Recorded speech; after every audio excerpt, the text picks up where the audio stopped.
अस्सलामुअलैकुम सामीन। 12 रबीउल अव्वल है, 9 अक्टूबर है। सोशल इंडिया न्यूज़ में आपका खैर मकदम है। ख़बर का उन्वान है, पुलिस वाला ही चोर निकला।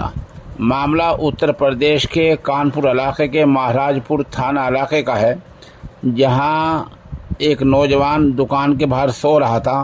रात को पुलिस वाले गश्त कर रहे थे।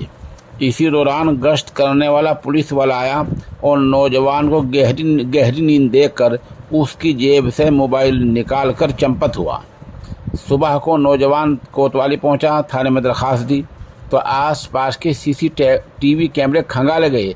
देखा कि जो पुलिस वाला गश्त कर रहा था उसी ने मोबाइल जेब से निकाल लिया है। पुलिस ने अभी तक उसका नाम नहीं खोला है, लेकिन वहाँ के पुलिस कप्तान ने इसको सस्पेंड कर दिया है, लाइन हाजिर कर दिया है और मामले की जांच के लिए एक टीम तश्कील दी है। इससे आप अंदाज़ा लगा सकते हैं कि यूपी पुलिस कहाँ पहुँच गई है।